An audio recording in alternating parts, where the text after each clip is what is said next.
I've been single for a bit now. I've been single for almost 2 years, and I've made little to no effort. And the first year was because I was sad. And I've really learned as I've gotten older that I date very different people when I'm sad than when I'm happy. I kind of equate it to the adage of you shouldn't go grocery shopping when you're hungry because you make a lot of unnecessary Oreo choices. And I would like to date the equivalent of kale, right? I want to have sex with kale. I deserve to have sex with kale. So I try to heal myself. I try to feel better. And once I feel better, that's when I start to date. So this last time, it took about a year. And right as I felt like I was ready to date, my cat died. And as you know, her name was Pasta. She was 16 years old. And around the time I got Pasta is when I met one of my best friends. I met my friend Prakash. And there's really only 3 things you need to know about Prakash. The first thing is that he is a professional magician, which is not a job. It's not a job. I bring joy and laughter into the world. What does he bring? Mystery? Nobody needs that, Prakash. Nobody wants that. Second thing you need to know about Prakash is he owns a lot of taxidermy. Like a lot of taxidermy. We know what taxidermy is, right? Pets for people that forget to feed them. Yeah, you walk into his apartment, it's all old books and dead things. I don't know why he's the vibe of a witch, but I've accepted it. Third thing you need to know about him is he is an incredible friend. He's a great friend. He's an even better gift giver. He's given me so many thoughtful gifts in our 20-year friendship that it's actually made me up my gift. I'm trying to say I bought him a lot of dead things. So many dead things. It's an easy gift. I know he's gonna like it. So a couple of years ago, I was touring in Richmond, Virginia. It was his birthday. I went into a taxidermy shop. There was a toad. It was $20. It was in my budget. It had googly eyes, and I was like, fuck it. And then I had to ride a train for 4 hours, and I didn't want it to get smushed, and now I'm nervously petting a toad. Did you know they're soft? They're so soft. Nobody tells you. They're always hopping. It was so soft. And then I gave it to him, and he loved it. He smiled for like 10 minutes. You know how men can't feel after 13? I made a grown man smile with a dead toad. I did that. So around the time we became friends is when I got my cat, and almost immediately he was like, when Pasta dies, we should taxidermy her. And I was like, absolutely not. No. And because Prakash is Prakash, every year on her birthday, he'd call me up and be like, she's 1 year closer to being taxidermied. I can't wait for her to be on my shelf. Go fuck yourself, Prakash. He did it for years. He did it for 11 years to be exact, and then she got cancer and it got too real for him. But honestly, I'm very fortunate. Both my parents are veterinarians. They did whatever medical magic they do, and she ended up being fine. But she was sick long enough, and she was getting older, that it did start to make me think, maybe. I don't know. I'm an organ donor. When I die, take my liver, live your best liver life. I don't need it anymore. And that's starting to be how I feel about my cat. We have so many memories. We have so many pictures. If I could make an Indian man happy, why wouldn't I do that? But I didn't tell him, right? I didn't know how I was actually going to feel when she died, so I didn't tell him. But I started to think about it. Because I started to think about it, I started to do research. And I don't know if you've ever been on a taxidermy website. You really don't. Whoever you think does taxidermy, you're right. Yeah. It's absolutely a man in his 40s that looks like he also kills people. Yeah, he has a website. And it's definitely a woman in her 60s that you can tell her kids don't call her back and she's wearing too many necklaces. She also has a website. Neither have been updated since 1999. And there are so many dead things on it. And you learn something very quickly from these websites, which is when somebody taxidermies a wild animal, think a duck, a deer, a fox, they look pretty good. Because somebody killed that fox on its best fox day. It was out there foxing, doing whatever foxes do, and somebody cut that life short. And they look pretty good. When somebody taxidermies a pet, like a cat or a dog,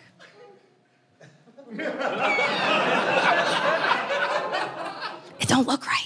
Dude, they look like gremlins. It looks like Pet Cemetery came to life. They're so creepy because nobody kills their pet on its bed. You don't pick it up from the groomers and go, you gotta die today if you want to look good forever. No, you wait until they're dying, and that's what they look like, man. They look like death. And I was like, no. That maybe turned into a no. So during the pandemic, my little brother, he got into like woodworking and blacksmithing, and he started to make these incredible lamps. And because we're animal people, they're all like bug and animal themed. So he made like this dung beetle lamp. It was like a metal beetle, and it was pressing like a round Edison light. This is dung. Is that coming across? Okay, great. And then he made like a squid lamp. It looked like that. I don't really have a budget. I took an acting class when I was 20, and this is what you get. That's a squid. They made a spider lamp. It looked like that. I'm giving him no. These were beautiful lamps. All right. And we were on the phone one day, and he goes, "Hold on, Dad's calling." So he gets back on the phone, and I was like, "What did Dad want?" He's like, he saw a dead deer on the side of the road, and he asked me if I wanted it. I was like, "What? Why would you want that?" He's like, "I don't know. I was thinking about making a lamp out of it." Dude, just get friends. Like, you could just have friends. Like, why is that not enough? I was so grossed out. So what he ended up doing is he let the body decompose, then he cleaned the bones, and he restructured them in like a unique way. So it was like a skull with a light under it, and then he made the vertebrae almost like a question mark, and in between each vertebrae, he put like a skinny Edison light. It was pretty amazing. I mean, I don't know. We don't know any wizards. I don't know who's gonna buy this lamp, all right? But I can tell you aesthetically, I was looking at it and I was so blown away that I was like, maybe pasta could be a lamp. I don't know. I told nobody. So fast forward, Pasta's 16 now. She has cancer again. It's very obvious that she's dying. And my parents retired during the pandemic, and they're like, go to Jersey, go to somebody we know. And I don't know if you've ever had to put a pet down before, but it's the worst, right? Like, there's so many people I'd rather kill than my cat right now. I could name 50 without even hesitating. Also, she sucked, by the way. She was like the whole time. But she was my cat, and I wanted to keep her. I was so sad. So I go to this woman that's probably known me since I was 10 years old. She puts my cat to sleep. I'm holding her in my arms. And she goes to take the body, and I was like, I want to keep the body. And she's like, what? And I was like, can I keep the body? And she was like, for what purposes? And I was like, do I have to answer that question? And she said, legally, no. And then we just stared at each other for a while. And finally, she was like, I'll get you a trash bag. And I put my cat in a trash bag, and I drove back to New York.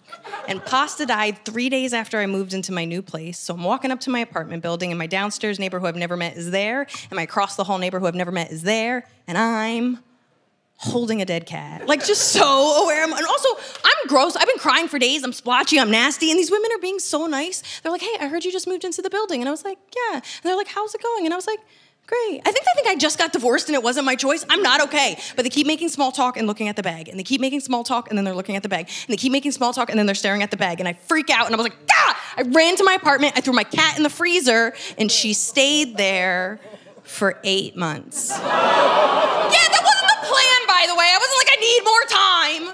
It was the pandemic. There were all these new variants. And next thing you know, I haven't seen my brother for 8 months. And it changed my relationship to my cat, man. Dude, I have a tiny New York City freezer. She took up the whole freezer. Every time I went to get a snack, there she was. I was like, pistachio ice cream, that was your favorite. Chicken, you always loved chicken. Every time I got an ice cube, I accidentally high-fived my cat. It wasn't good for my mental health. 3 months into this ordeal, my friend Carmen, she wants to come over. She wants to see my place. So we're hanging out.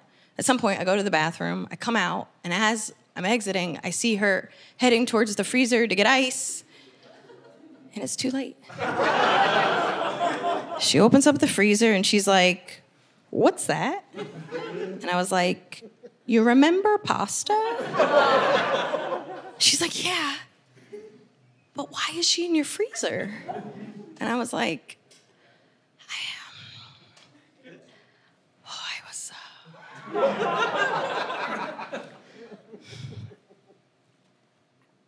I was gonna make a lamp out of her. Oh, okay. No further questions. But she was like, can I give you some life advice? And I was like, yeah, man. I desperately could use some life advice. She was like, I don't think you should date until you get your cat out of your freezer.